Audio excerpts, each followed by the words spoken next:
mengeluarkan kebijakan asesmen nasional yang dirancang tidak hanya sebagai pengganti ujian nasional dan ujian sekolah berstandar nasional, tetapi sebagai penanda perubahan paradigma tentang evaluasi pendidikan. Perubahan mendasar asesmen nasional adalah tidak lagi mengevaluasi capaian murid secara individu, akan tetapi mengevaluasi dan memetakan sistem pendidikan berupa input, proses, dan hasil.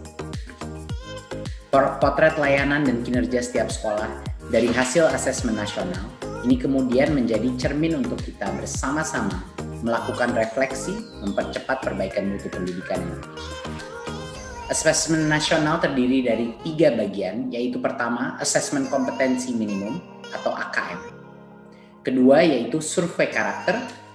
Dan yang ketiga adalah survei lingkungan belajar.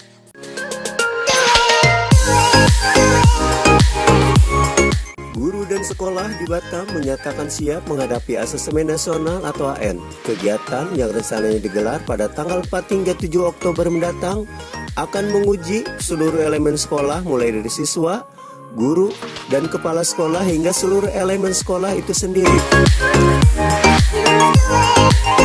Asesmen nasional sendiri berupa asesmen kompetensi minimum atau AKM dengan tipe materi diujikan hampir mirip dengan program for International Student Assessment atau VISA yang penuh konsep bernalar dan analitis yang membutuhkan pemikiran matang dan latihan. Sedangkan banyaknya materi uji dalam asesmen nasional meliputi 3 hal, yaitu pertama, pengujian penguasaan kompetensi literasi, membaca dan literasi numerasi, survei karakter, mengukur sikap dan nilai.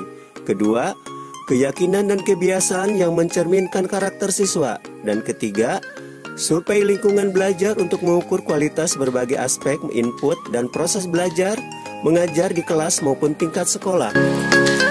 Proses asesmen nasional tidak mengevaluasi pencapaian siswa secara individu, melainkan mengevaluasi dan memetakan sistem pendidikan berupa input, proses, dan hasil.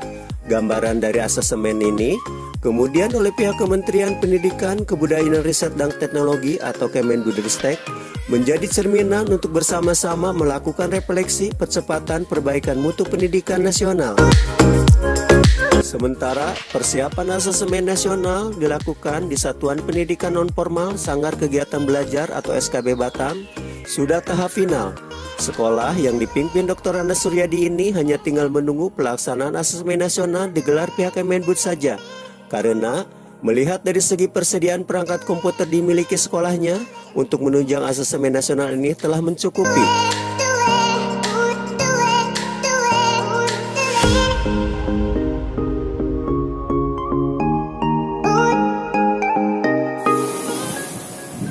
Assalamualaikum. Waalaikumsalam warahmatullahi wabarakatuh. Pak, kita kan akan melakukan asesmen nasional nih Pak. Betul, ya? Pak, ya. Sejauh mana sih yang kita persiapkan untuk asesmen ini Pak? Baik, persiapan untuk perangkat nomor 1 pertama kali. Kami sudah persiapkan komputer. Kebetulan kalau komputer itu di SKB sudah sangat mencukupi. Mencukupi ya Pak ya. Dengan jumlah siswa itu udah melebihi kita ya. di sini semua dari paket A sampai paket C, insya Allah mencukupi. Pak, ini sosialisasi yang dilakukan tahap-tahapan, mungkin tadi kan katanya sudah melakukan ini. Ya. Sebenarnya tahapan-tahapan itu sudah ready semua, kita tinggal ini. Kepada anak-anak kami tidak semua diberikan tahapan. Soalnya dari Kementerian sendiri sudah memberikan ancang-ancang, tidak semua diberikan asesmen. Jadi nanti akan sampling saja. Kemudian ya. Tahapan pertama kami karena dari pusat itu akan diberikan sampling saja. Dari anak-anak kami itu dari masing-masing kelas itu kami berikan untuk di paket A itu kami berikan hanya 10 orang. 10 orang. Ya. Untuk di paket B itu ada 30 orang. Ya. Untuk di paket C sebenarnya kami siapkan 20 orang.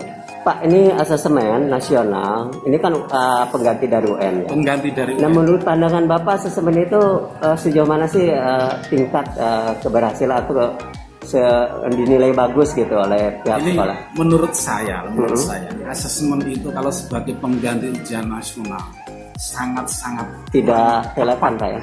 Sangat kurang tepat. Kenapa begitu? ada pembelajaran kita selama ini, selama pandemi 2 tahun ini, pembelajaran yang sangat tidak efektif, pembelajaran yang sangat ada satu hal yang sangat kurang. Apa tuh? Yaitu etika dan sopan santun yang tidak bisa digantikan oleh digitalisasi.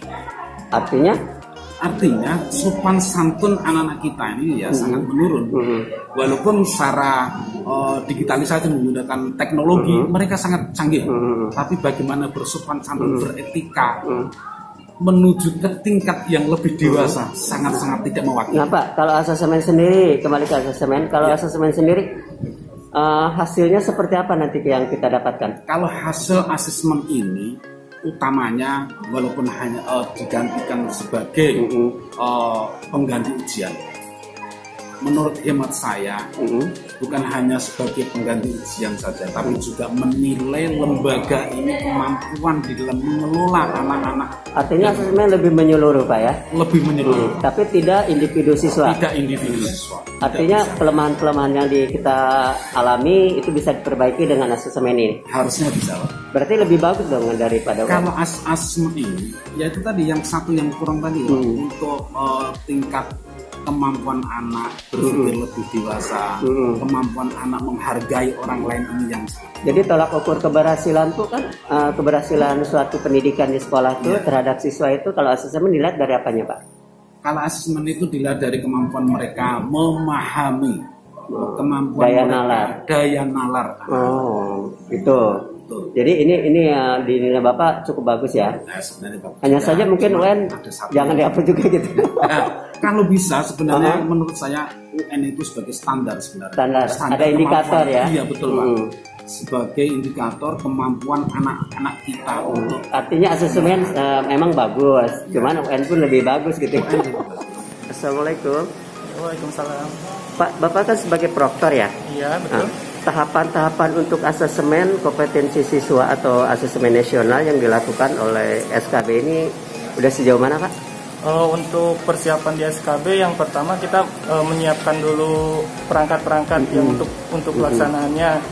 Yang pertama kayak jaringan internetnya apakah sudah stabil, lalu mengecek jumlah komputer, berapa jumlah komputer yang akan dipakai untuk simulasi beserta cadangannya. Kita persiapan berapa nih Pak? Kalau untuk persiapan saya menyesuaikan dengan jumlah peserta didik yang di AKM kan sekitar 15 orang satu sesi, berarti saya menyiapkan 20 untuk 5 cadangan. Berapa sesi itu? Masing-masing jenjang itu ada satu sesi semua. Satu sesi semua ya, berarti kan 3 sesi kita lakukan ya. Nah Pak, selain perangkat, proktor sama teknisi udah melakukan ini nggak persiapan kayak pelatihan dari dinas atau Kemendikbud gitu? Pelaksanaan dari dinas ada melalui virtual Zoom untuk gimana caranya men-setting komputer servernya.